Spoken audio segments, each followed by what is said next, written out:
ಮಹಾರಾಷ್ಟ್ರ ರಾಜ್ಯದ ಕನ್ನೇರಿ ಮಠದ ಶ್ರೀ ಅದೃಶ್ಯ ಕಾಡಸಿದ್ದೇಶ್ವರ ಸ್ವಾಮೀಜಿಯವರು ಹೇಳುವ ಪ್ರಕಾರ ವಿಶ್ವಗುರು ಬಸವಣ್ಣನವರು ಬಹುದೇವತ ಉಪಾಸನೆ ಅಂದರೆ ಹಲವಾರು ದೇವತೆಗಳ ಪೂಜೆಯನ್ನ ಮಾಡಲಿಕ್ಕೆ ಒಪ್ಪಿಗೆಯನ್ನು ಕೊಟ್ಟಿದ್ದಾರೆ. ಆದ್ದರಿಂದ ಬಸವಣ್ಣನವರು ಹಿಂದೂಗಳು ಎಂಬುದು ಅವರ ವಾದ.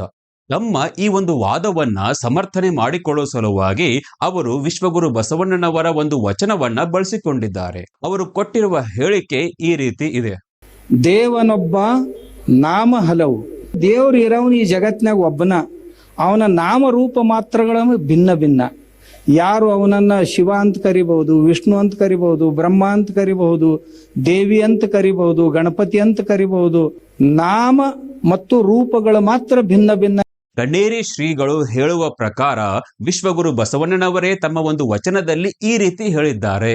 ದೇವನೊಬ್ಬ ನಾಮ ಹಲವು. ಅಂದ್ರೆ ದೇವರು ಒಬ್ಬನೇ ಇದ್ದಾನೆ, ಆದರೆ ಅವನ ನಾಮ, ಅವನ ಹೆಸರುಗಳು ಬಹಳಷ್ಟು ಇವೆ. ಅದಕ್ಕಾಗಿ ನಾವು ಹಲವಾರು ದೇವತೆಗಳ ಪೂಜೆಯನ್ನ ಮಾಡಬಹುದು ಎಂದು ಬಸವಣ್ಣನವರೇ ಹೇಳಿದ್ದಾರೆ ಎಂಬುದು ಆ ಸ್ವಾಮಿಗಳ ವಾದ.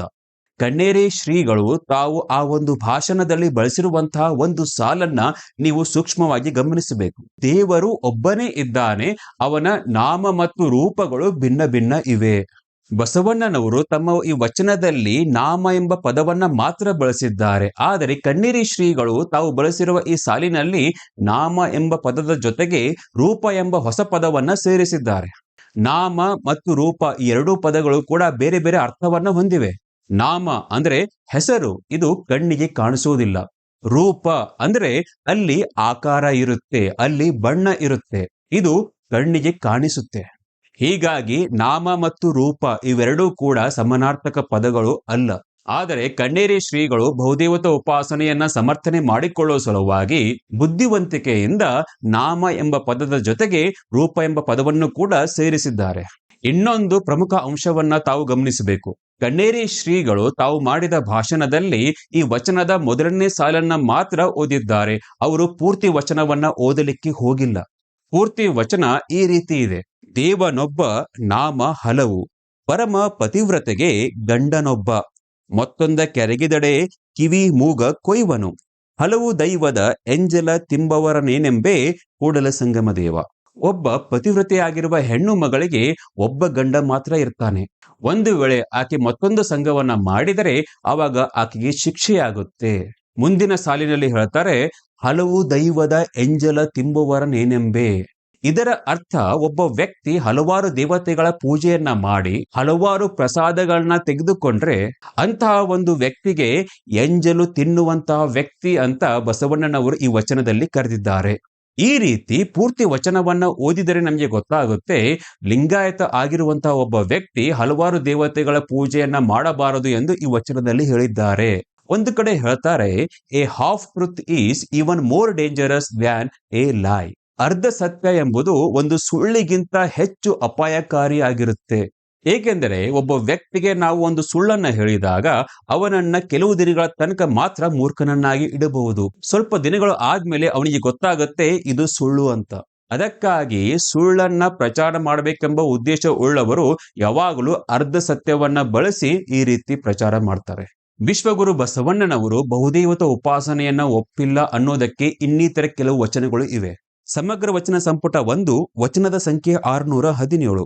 ನಂಬಿದ ಹೆಂಡತಿಗೆ ಗಂಡನೊಬ್ಬ ಕಾಣಿರೋ, ನಂಬಬಲ್ಲ ಭಕ್ತನಿಗೆ ದೇವನೊಬ್ಬ ಕಾಣಿರೋ. ಒಬ್ಬ ಹೆಂಡತಿಗೆ ಗಂಡ ಒಬ್ಬನೇ ಇರುವಂತೆ ಒಬ್ಬ ಭಕ್ತನಿಗೂ ಕೂಡ ದೇವರು ಒಬ್ಬನೇ ಇದ್ದಾನೆ ಅಂತ ಇಲ್ಲಿ ಹೇಳಲಾಗಿದೆ. ದೇವರು ಒಬ್ಬನೇ ಇದ್ದಾನೆ, ಆದರೆ ಅವನನ್ನು ಹಲವಾರು ದೇವತೆಗಳ ರೂಪದಲ್ಲಿ ಪೂಜೆ ಮಾಡಬಹುದು ಅಂತ ಬಸವಣ್ಣನವರು ಹೇಳಿದ್ರೆ ಅವರು ಈ ಒಂದು ವಚನವನ್ನ ಇಲ್ಲಿಗೆ ಮುಗಿಸ್ತಾ ಇದ್ರು. ಆದರೆ ಮುಂದೆ ಈ ವಚನದಲ್ಲಿ ಅವರು ಹೇಳ್ತಾರೆ, ಬೇಡ ಬೇಡ ಅನ್ಯ ದೈವದ ಸಂಘ ಹೊಲ್ಲ, ಬೇಡ ಬೇಡ ಅನ್ಯ ದೈವವೆಂಬುದು ಹಾದರ ಕಾಣಿರೋ. ಇಲ್ಲಿ ನಾವು ಗಮನಿಸಬೇಕು, ಬಸವಣ್ಣನವರು ಬೇಡ ಎಂಬ ಪದವನ್ನ ಎಷ್ಟು ಒತ್ತು ಕೊಟ್ಟು ಹೇಳ್ತಾ ಇದ್ದಾರೆ. ಅನ್ಯ ದೈವ ಅಂದ್ರೆ ಇಷ್ಟಲಿಂಗ ಧರಿಸಿರುವಂತಹ ವ್ಯಕ್ತಿ ಒಂದು ವೇಳೆ ಬೇರೆ ಬೇರೆ ದೇವತೆಗಳ ಪೂಜೆಯನ್ನ ಮಾಡಿದ್ರೆ ಅವಾಗ ಅದು ಹಾದರ ಅಂದ್ರೆ ವ್ಯಭಿಚಾರ ಆಗುತ್ತೆ ಅಂತ ಬಸವಣ್ಣನವರು ಇಲ್ಲಿ ಹೇಳಿದ್ದಾರೆ. ಸಮಗ್ರ ವಚನ ಸಂಪುಟ 1 ವಚನದ ಸಂಖ್ಯೆ 980. ಈ ಒಂದು ವಚನದಲ್ಲಿ ಈ ರೀತಿ ಹೇಳಿದ್ದಾರೆ, ಅನ್ಯ ದೈವದ ಮಾತನಾಡಲಾಗದು, ಅನ್ಯ ದೈವದ ಪೂಜೆಯ ನೋಡಲಾಗದು, ಸ್ಥಾವರ ಲಿಂಗಕ್ಕೆ ಎರಗಲಾಗದು.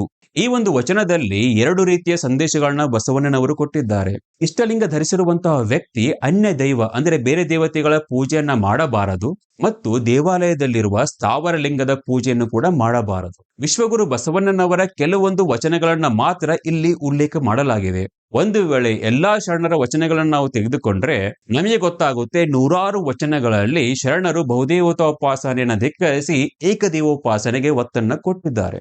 ಒಂದು ಮಾತನ್ನ ನಾವು ಇಲ್ಲಿ ಸೂಕ್ಷ್ಮವಾಗಿ ಗಮನಿಸಬೇಕು. ವಿಶ್ವಗುರು ಬಸವಣ್ಣನವರು ತಮ್ಮ ವಚನಗಳಲ್ಲಿ ಹಲವಾರು ದೇವತೆಗಳ ಪೂಜೆಯನ್ನ ಮಾಡಬಾರದು ಎಂದು ಹೇಳ್ತಾ ಇರೋದು ಕೇವಲ ಲಿಂಗಾಯತರಿಗೆ ಮಾತ್ರ. ಅವರು ಬಳಸಿರುವಂತಹ ಪದ ಅನ್ಯ ದೈವ. ಅಂದ್ರೆ ಒಬ್ಬ ವ್ಯಕ್ತಿ ಇಷ್ಟಲಿಂಗ ದೀಕ್ಷೆಯನ್ನ ಪಡೆದು ತನ್ನ ಎದೆಯ ಮೇಲೆ ಇಷ್ಟಲಿಂಗವನ್ನ ಧರಿಸಿದ ಮೇಲೆ ಅನ್ಯ ಅಂದ್ರೆ ಬೇರೆ ಬೇರೆ ದೇವತೆಗಳ ಪೂಜೆಯನ್ನ ಮಾಡಬಾರದು ಎಂಬ ಸಂದೇಶವನ್ನ ಅವರು ಕೊಟ್ಟಿದ್ದಾರೆ. ಒಬ್ಬ ವ್ಯಕ್ತಿ ಭಾರತ ದೇಶದ ಪ್ರಜೆ ಆಗ್ಬೇಕಾದರೆ ಅವನು ಭಾರತ ದೇಶದ ಸಂವಿಧಾನವನ್ನ ಒಪ್ಪಿ ನಡೆಯಬೇಕಾಗುತ್ತೆ. ಅದೇ ರೀತಿ ಒಬ್ಬ ವ್ಯಕ್ತಿ ಇಷ್ಟಲಿಂಗ ದೀಕ್ಷೆಯನ್ನ ಪಡೆದು ಲಿಂಗಾಯತ ಆದ ಮೇಲೆ ಇದರ ಸಂವಿಧಾನ ಅಂದ್ರೆ ವಚನ ಸಾಹಿತ್ಯದ ಪ್ರಕಾರ ಬಹುದೇವತೋಪಾಸನೆಯನ್ನ ಬಿಟ್ಟು ಏಕದೇವೋಪಾಸನೆಯನ್ನ ಪಾಲನೆ ಮಾಡಬೇಕಾಗುತ್ತೆ. ವಚನಗಳ ಬಗ್ಗೆ, ಲಿಂಗಾಯತ ಧರ್ಮದ ಬಗ್ಗೆ ಯಾರಾದರೂ ಒಂದು ಮಾತನ್ನ ಹೇಳಿದಾಗ ನಾವು ಕಣ್ಣು ಮುಚ್ಚಿ ಅದನ್ನು ನಂಬುವುದಕ್ಕಿಂತ ಹಲವಾರು ವಚನಗಳನ್ನು ಓದಿ ಅಧ್ಯಯನವನ್ನ ಮಾಡಿ ನಮ್ಮ ಸ್ವತಂತ್ರ ಬುದ್ಧಿಯನ್ನು ಬಳಸಿ ವಚನಗಳ ನಿಜವಾದ ಅರ್ಥವನ್ನ ನಾವು ತಿಳಿದುಕೊಳ್ಳಬೇಕು.